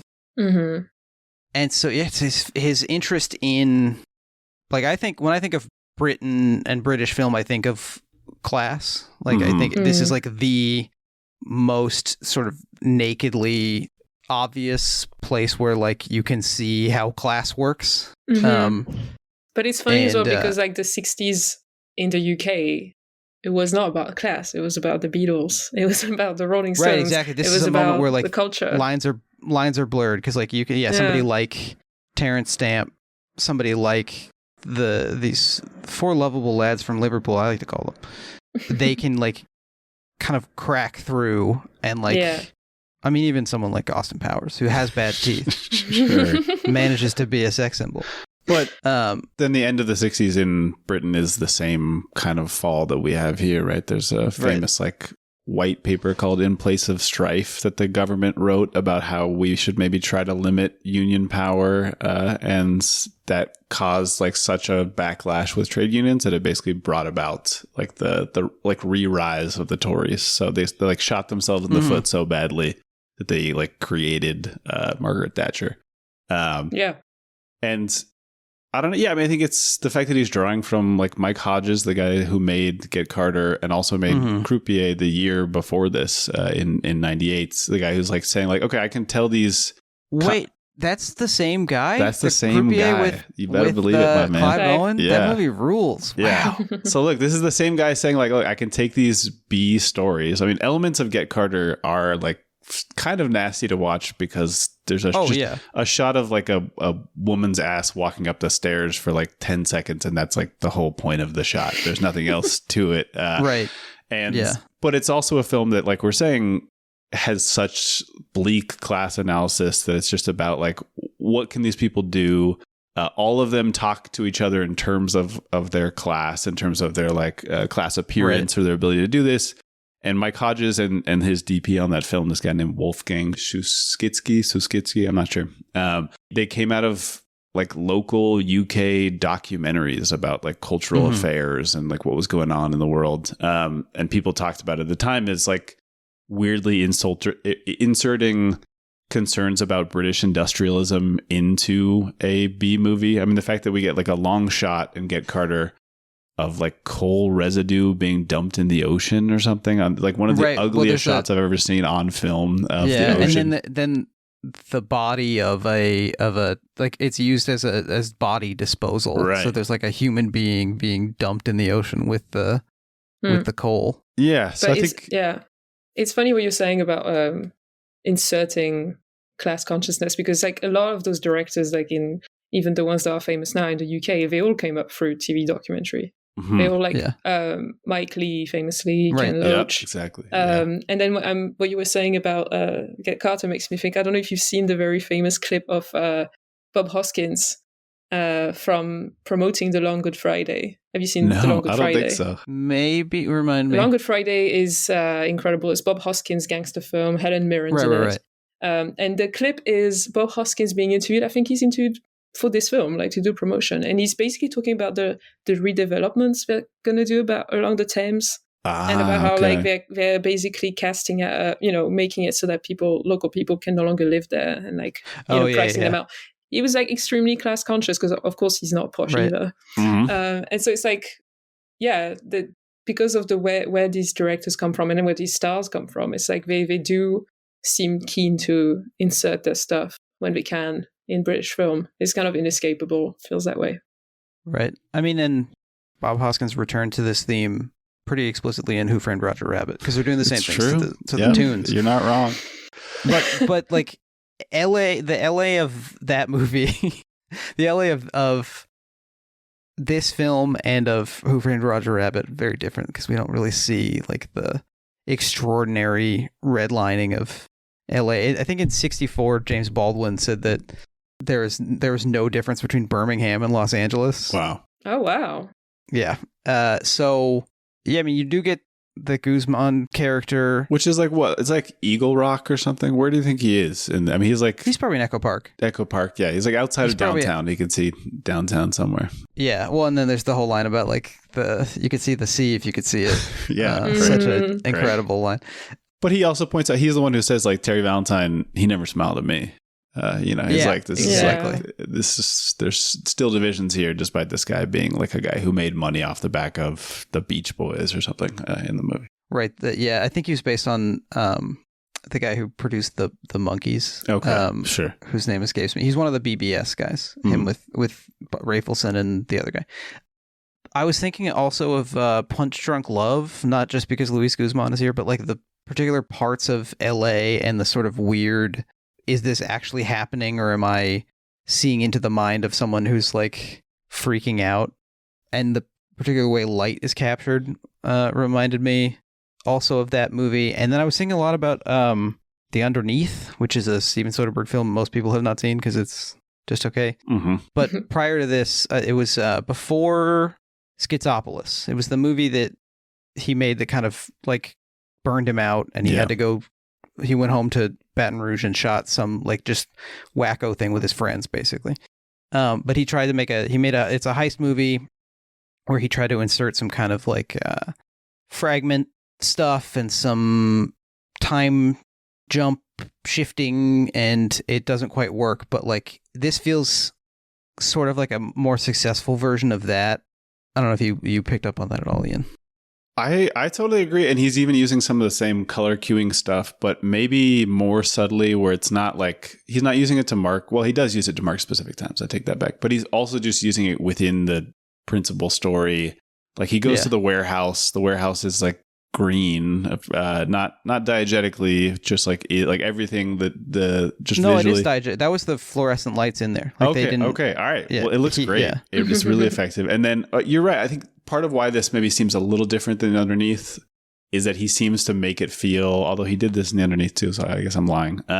But he makes it feel like it's part of the world, like these very blue shots of Peter Fonda standing on his deck at the Astral House in Los Angeles, and then his deck in Big Sur are these beautiful like blue twilight shots. But it doesn't feel like it's imposed by the director. It is just like the landscape of the California of Peter Fonda. This is like the world he lives in, is this gloaming landscape where things are fading, and that you have to like grab onto these little pleasures that he cares about to try to keep himself afloat. And I do think of Peter Fonda as a guy who wears a colored sunglass, like a non-functional sunglass that's just a specific color. Yeah, I think you're probably right. Yeah. apparently, but then like some of the stuff that it's funny because, you know, Dobbs got mad that people said that they blame things on the script that were Soderbergh's decision. You can't really tell who made what choice without asking, because like the scene where he goes back into the warehouse and shoots everybody and the camera stays outside, which feels like a real direction choice, that was in the script. That's totally like that was as wow. I also really was totally giving Soderbergh credit for that. I didn't hear that part. And then I do have the clip of him saying the line just for fun. If we want. You tell him I'm coming! Tell him I'm fucking coming! Yeah. Sure. Tell him I'm Kimmy. Tell him I'm fucking Kimmy. Okay, yeah, that's funny. That does actually kind of line up. Yeah, that's good. Are there any big areas we haven't talked about yet that you guys would like to? I thought it was interesting when you mentioned the Saving Private Ryan thing, because it's like it made me think it's funny the way obviously there are loads of references to other films in the film, but it's funny the way Soderbergh like decides which ones are going to be obvious or not obvious, but just, you know, visible, and which ones are like, I'm going to just talk about them in interviews. I'm not going to you know, make it clear. And I think it's, because he obviously is a guy who watches like all kinds of films. Like he doesn't really make a distinction between high art and low art, but like the way that he would choose then which ones are going to be the ones that are more like obvious and stuff is interesting. But also what you were saying about how like he was maybe more influenced by like European art house.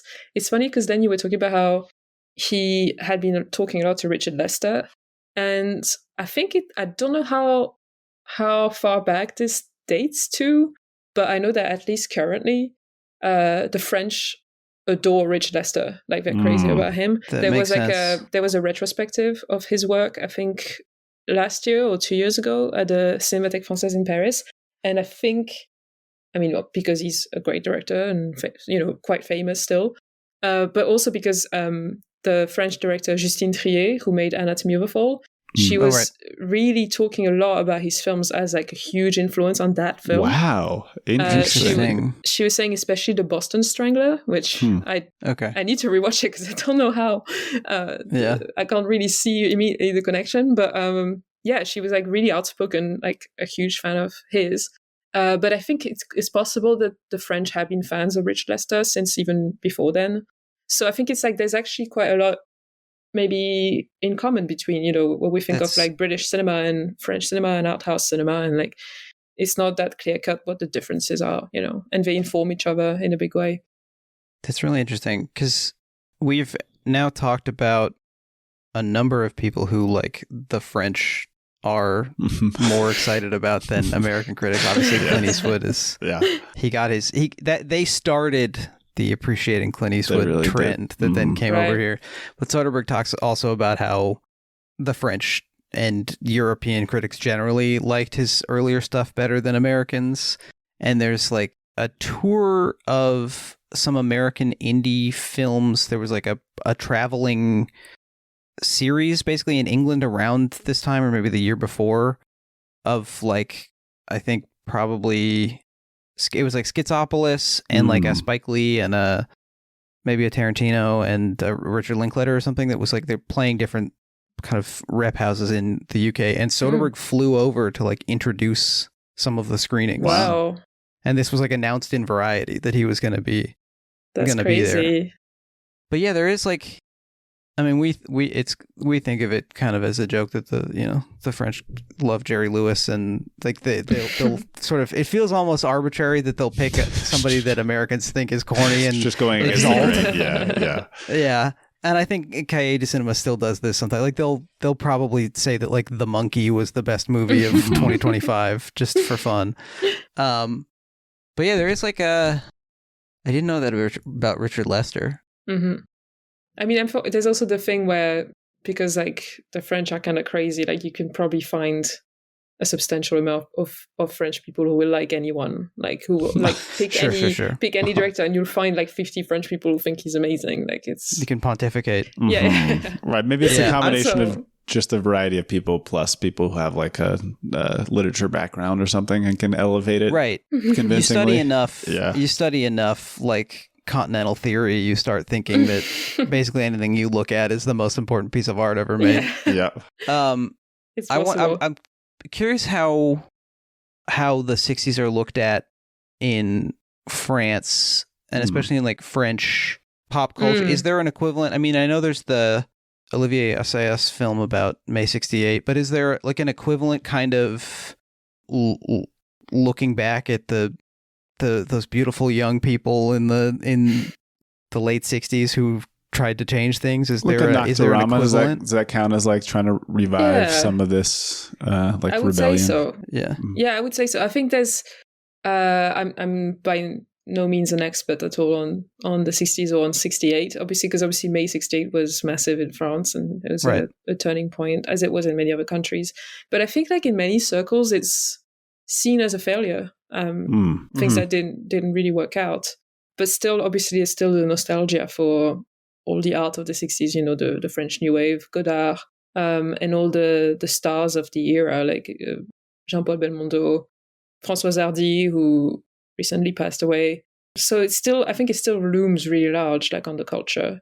But in terms of like politically, I feel like I was out of the country when Gilets jaunes happened, which is the workers protesting I think it was the change of the pension age, right? And the rights of there was a gas price thing too. I think so too. It was pretty brutal. So I was out of the country, so I don't really know the details of this, but I think at the time it was kind of seen as like a sort of something that probably wouldn't have happened if 68 hadn't happened. Right. It's like national tradition. Yeah, in a way. Or at least it's like the memory of it feels vivid enough that people are like, this is something that we can try and do. Right. So I don't know. I think it's still something that people kind of talk about. If anything, at least in the sense of like art and cinema, definitely. The French New Wave is still massive. I mean, you know, Linklater is just made his film of the Nouvelle Vague. And that's obviously he's American, but like still like it's it's still huge. And I think it's still, if you ask like young filmmakers in France, like they're still watching this stuff for sure. Do you think that Linklater movie is going to be good? Awful? I really don't know, because like I am so torn about him. I don't know if you guys are thinking of doing a season on him, because I think it would be really interesting. I mean, because we might record it and then wait 9 years, 100 years to release it. Whatever that one thing you're doing. Because like there's some of his films that I think are really good. Like I thought Hitman was genuinely amazing. I love that movie. I liked Hitman.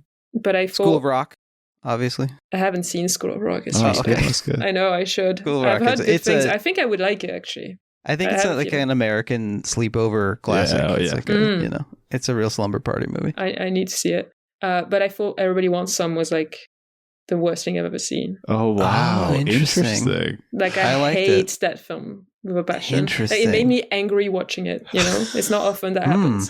I was just so angry because I just refused to romanticize these guys. There is like some indulgent nostalgia. Talking about indulgent nostalgia, there definitely is some in that movie. Yeah. I would say not just some. I would say it's like ridiculous. I just can't. I would say I need to rewatch it because I very rarely have such strong reactions to a film. But like I haven't rewatched it since, and I don't know. I have a suspicion that I would still hate it. But I wanna. It's curious. I'm like it must be hitting on something very personal that it triggers such a strong reaction. But like I like some of these other films that are kind of similar. That are about like, you know, college kids being crazy or whatever. So it's not like I hate all films about this stuff. It's just, I don't know, I had strong reaction. Yeah. I just wonder specifically him as like a figure of, like a key figure of American independent cinema. Like how much is he going to make the Nouvelle Vague film about him? Like how much is it going to be a parallel to him and his buddies running around Austin? Oh wow, I don't know about that. I think I've like intentionally not thought about it too much because it's going to make me upset. Sure. I think it's a classic case of like it's confusing how much self-awareness a director has, which I think we've talked about in all three series. Because I mean, the Before trilogy, which I do think it's a boring film take, but I think are still good. I mean Phantom Menace and Attack of the Clones. Yeah, I call those the Revenge before of the Sith. trilogy. Yeah. Yeah, they take place before the other one. Yeah. Those films are like about Americans romanticizing or an American romanticizing like a European dream that is like crushed ultimately by a reality of just like being a person is maybe, looms larger than like dreaming of this fantasy. So it's weirdly like aware of an American romanticizing all this stuff. Yeah. But maybe that's the type of thing that, like we saw with Clint Eastwood, you can be aware of your shortcomings and also just continue to repeat them. So maybe this new film will just be more of the same. I don't know. Yeah. I am curious though, because I've seen pictures and like the actors he's found kind of look a lot like the real people. I don't know if that's boring, but like, I don't know, I'm curious. And it's funny because if you think of how Godard made films that are reflecting on his own passion for American cinema, and to now, like, I don't know how many years later, get the other side. Yeah. Yeah. From our perspective, I think it's much more interesting to see the outsider's view of American cinema than to see some American guy's view of like what's now a film you can't even look directly at because it's been so thoroughly over discussed. Yeah. Was it who did the movie with Philippe Garrel as Godard? Didn't he play? I didn't see it because I can't. Azanavicius, was it? Yeah, I think he's the artist guy. Yeah. Did you was see that any it? Good? No, I don't. I'm not watching that. Yeah, no, I mean, I'm just like not doing that unless I have to for work. It was Louis Garrel, not Philippe Garrel. Philippe Garrel is old. Yeah, Philippe Garrel is dead. No. Yes, I don't. I just like that kind of stuff. Always feels like Halloween to me. But I guess if we're bringing it back to this film, sometimes the costume thing where, I mean, he steals the Get Carter and like late 60s era zooms, these like messy handheld zooms. Right. And it really works for me. I mean, and we're talking about being an outsider, like the simple math equation of steal a bunch of late 60s British stuff, apply it to a city that he knows, but is also kind of an outsider in. I think it makes for effective filmmaking, and it does. I don't know, maybe that's enough. Maybe you can just remix and it's interesting. As guys who are suspicious of nostalgia, even as we do a podcast, we're talking about how great all the movies from 1999 were. I do think that like instead of having a young hot guy, like instead of having Timothée Chalamet dress up as a French student in May 68, showing the wrinkly, like gin pickled face of the people who were there then now, I think is a much more honest and effective sort of depiction of like that time relative to ours. Yeah. And then to cut to footage from then where like it's very touching and like poignant to see this guy as he was, but then also like that footage, you literally feel it feels like it's from a different like dimension because like the grain is so different and like the people are acting differently. I don't know. You can't like imitate that very effectively. Yeah. Did you see the posters for the 2025 Cannes Film Festival? Oh no, I haven't. No, they're stills from the film A Man and a Woman by Claude Lelouch, which is a pretty good film. I don't know if you've seen it. It's Jean-Louis Trintignant and I can't remember the lady. Is it Emmanuelle Riva, maybe? Another famous lady. They're both famous. Oh, it's Anouk Aimée. Oh, great. Thank you. I got so close. It's a lovely film, but what's the reason I'm bringing it up is that it's like French and stuff, and obviously they were around in the 60s. But also, what's really funny is that like to have the Cannes Film Festival put that on the poster, I think it's quite funny because it's like French 60s, timeless. Like they could have put Antoine Doinel or whatever. It's kind of similar thing. But also I think both actors are now dead, so that's an homage to them. But what's funny is that like I think people maybe outside France, they don't know that Claude Lelouch has like basically remade that film like 2 or 3 times with the actors. And the last one was like they were both like so old and like they were just sitting down the whole time. I haven't seen it. I've just watched the trailer because I can't bring myself. But it's like a recent Steven Seagal movie. Yeah, and it's like trying to cash in on like the nostalgia that people have for these genuinely quite good film. So it's like but a also I think, symbol of and I think it's- commercialism, commercial corruption. you're yeah, saying? exactly. Yeah. And I think it's possible that there are clips of the original film in those films. Oh, wow. The same way that, in the Limey, but in a less, Right. in a more disingenuous way.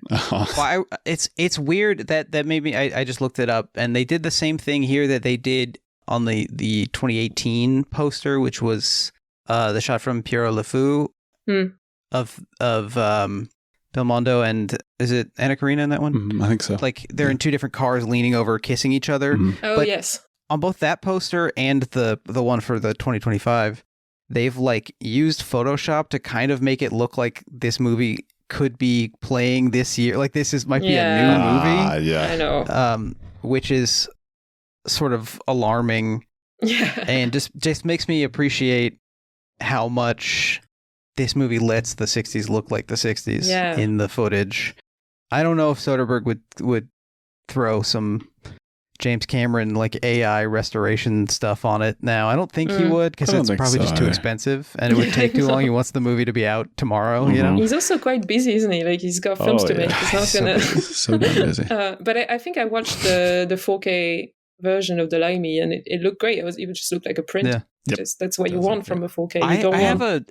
an import Blu-ray of it. It's just the Blu-ray. It's from like a couple of years ago. Not even from the 4K. It looks tremendous. I don't know what they put on this disc. It just like looks great. Shout out to whoever did it. I don't know. I would be very sad if Soderbergh suddenly became one of those guys who like really messes up the 4Ks. Like that would make me genuinely really sad. Yeah. I think his version of that is the Mr. Neff style, like remixing something that he's done in like a totally crazy, unrecognizable way. I don't think he's the type of guy to just like chip away at his own work as others do. Yeah, he did like Mr. Neff is his recut of Kafka that's played film festivals but hasn't come out yet. Where he like added tint to different scenes and stuff, and like So cut he's out done like Wong took Kar all the Wai. dialogue and put in like pop covers of famous songs and stuff. So He's done a Wong and Kar then- Wai, is what you're saying. but he at least changes the title, where he's like, this is a different thing, and that's- he'll let is you look the- at both. And if the old version is still available yes, on its, Yes, that's fine. that's fine. Okay, Yeah. I think so. So he's just playing with the footage again. That's fine. Mhm. Yeah, Allow it. it's the remix.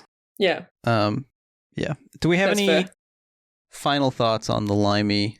I have a dumb final thought, which is I think you're talking believe about the flashback stuff. I think this is a movie where he invented presence. Daddy the Friendly Ghost is like a handheld camera that we never see in the flashbacks. We never see Terence Stamp's character in those, like with his daughter at the beach. We just see like the vision of him looking at his daughter at the beach. So I think this is it. This is just where it all came from. Minority Report style. It's like watching your own Memory of something. Yeah. Camcorder memory. Exactly. Yeah. Interesting. Is that how many times am I going to talk about the Minority Report home movies on this Good question. I don't know. podcast? Weekly check-in. It's going to become more and more relevant with AI and stuff. Don't worry. Oh yeah, of course. It's going and to be also part of our lives. as I keep leaving my son alone at the public pool, I'm sure it'll continue to haunt you. Yeah. Yeah. What about you guys? Any final that movie's thoughts? so good. Okay. Sorry, I'm just thinking about Minority Report. Remember when he thinks there's a guy in the room and it's just an advertisement for sunglasses across the street? That's good. That's really good. That rules. Genuinely a great film. Yeah. So good. I mean, I think so far of what we've watched, I think this might be my favorite Soderbergh. It's more than maybe SLV? tied with Out of Sight.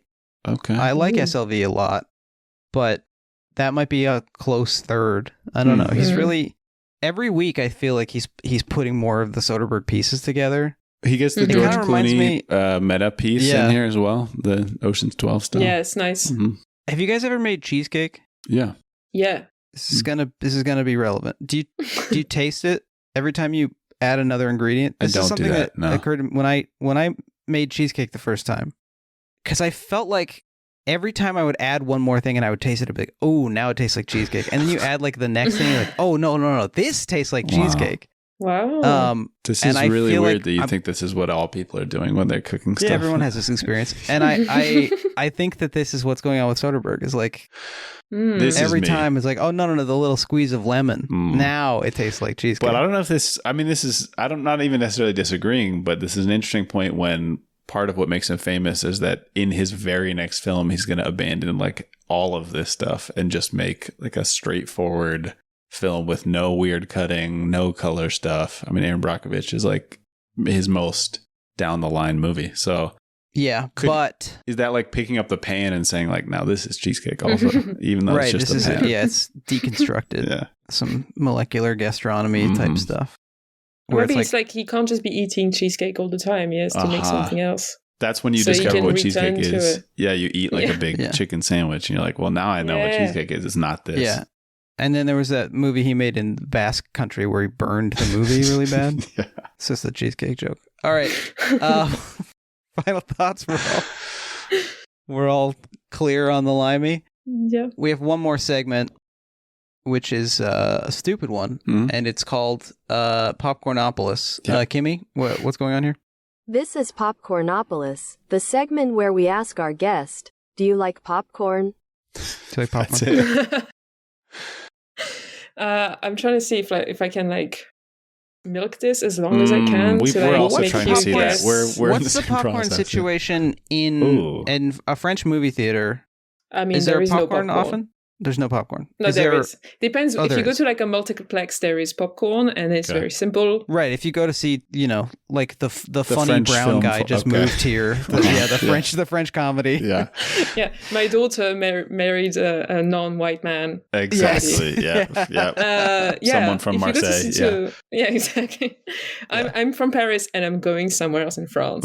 The comedy. Yeah. You can get popcorn with I think usually most options is literally just sweet or salty. Okay. We don't, as far as I'm aware, we don't do like the crazy like butter stuff. Okay. Like, Yeah. Weird mix. There's in. more respect for butter Smarties as a and, like, product. That's whatever. true. That's true. Yeah, There's probably and- some French law that says you can't call it butter Mhm. if it's not Yeah. I like. can't believe it's not butter. Oh, wow. Yeah, exactly. French town. It's easy for me to believe it's not butter. Yeah. Yeah. But like if you go, but it's funny because if you go to like the art house cinemas, the small cinemas that show art house films that would show, Soderbergh film. I don't know if his films would play multiplexes in France these days. His new films, but you usually don't have any concessions. You don't have popcorn. That's interesting. And it's very frowned upon to eat anything watching a film, and people will shush you and they will shout. Wow. So you have to be careful. I was I don't know if my sister already told this anecdote, but I was in 2023 for Christmas. My sister, myself, and my partner Paul, we spent a week in Paris just watching films. And at some point we went to see, I think it was The Last Days of Disco.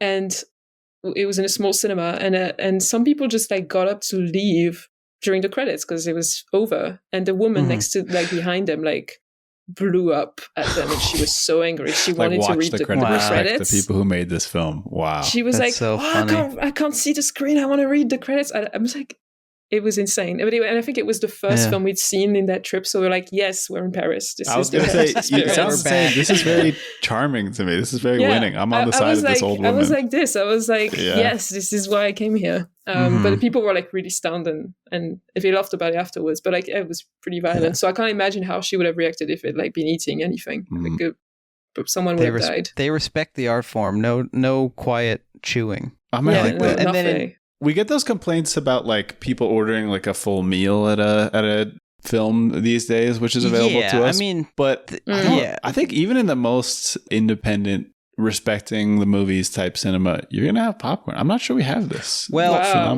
there's one distinction. The Academy Museum here in LA, they have really, really nice theaters. And there's no concessions at all. And it's like it feels like a move to be like, no, this is a museum. This is not, you're not here to like for an entertainment. You're here to experience the artwork. I think it's good that there's at least one place in Los Angeles, the city of movies that has that. I think it's good to have at least one. That's probably right. Yeah. I mean, there's no place, they don't even have cup holders. Wow. Where would you put it? And then in England, is there an English movie snack that's pickled onions or something? Yeah, no. Jellied eel. Not that I'm aware. I mean, there's mostly popcorn. If you go to the multiplex, you can have like all kinds of snacks, tacos and stuff. Wow. Can't even imagine what fresh gross. Hell that would be for me. I know. Eating a British taco at the movie theater. My God. They call them tacos. Like that's what I was saying. I mean, although not to heap it on you, but the French also have something that they call tacos, is my understanding. It's, I know this because we have a brother, my sister and I, was like younger than us, and sometimes like we're having tacos, and I'm like, it's like a sandwich. It's like it's got like nothing to do with tacos. It's like right? it's got exactly. And it's even I don't have particular fondness for tacos, but I'm like, please don't call it that. Just find another word. It's insulting. For people that are so respectful to like DOM food and demanding that you don't call it that. Right. This is. I think it's not from the taco region of Mexico.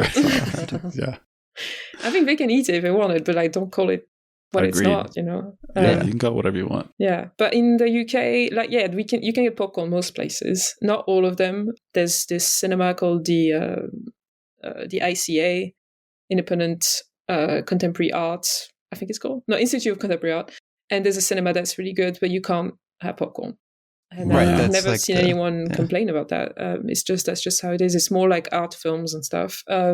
But in multiplexes you can get it. But still no, as far as I'm aware, still no like pump of butter, which I first got introduced to this in Toronto, actually. When I used to go to the film festival there. And I mean, it's kind of nice, but it's also crazy. I find it quite crazy. That's the American promise. It's kind of nice, this insane indulgent luxury that we invented to put more. You can layer popcorn and butter. Yeah. I believe recently Ian referred to that. I'm just confirming. Yeah, Ian called that, I think, a squirt box. I believe I did call it that. Wow. Yeah. I mean, is that wrong? I can't believe it. I can't believe it would be called that. Is that not evocative? Yeah. What do you want me to say? Yeah, I don't know.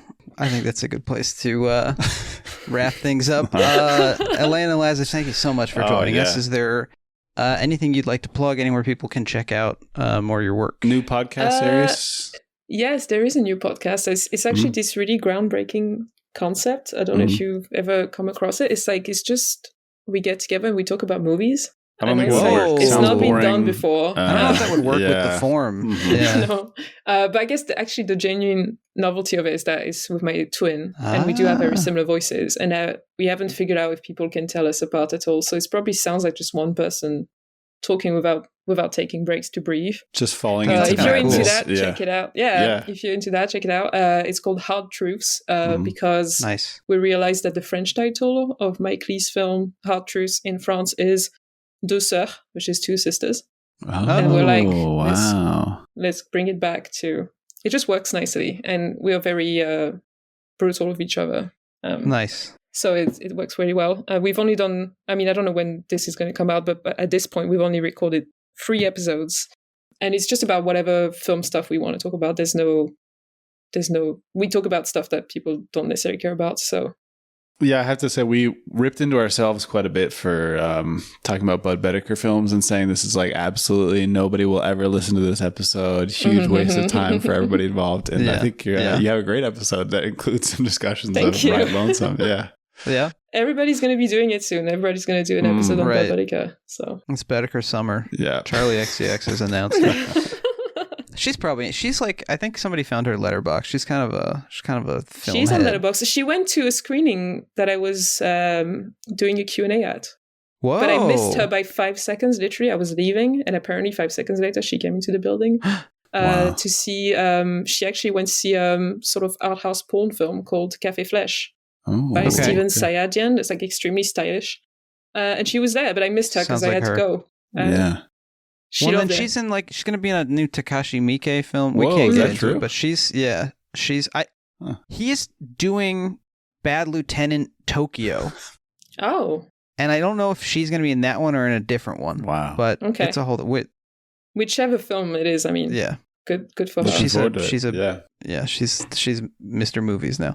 Anyway, that's great. Check out Hard Truths. For us, remember to subscribe, write a review. Helps us on the algorithm. If you like the show, tell a friend, tell your dad, tell him I'm fucking coming. Follow us on Twitter and Instagram at Podcastyforme. If you have any comments, questions, or concerns, you're interested in co-hosting a 2-person Steven Soderbergh podcast, you can email us at podcastyforme at gmail.com. All this is at podcastiforme.com. Thank you to Jeremy Allison for our artwork. We'll be back in 2 weeks. If you don't want to wait that long, sign up for the Patreon.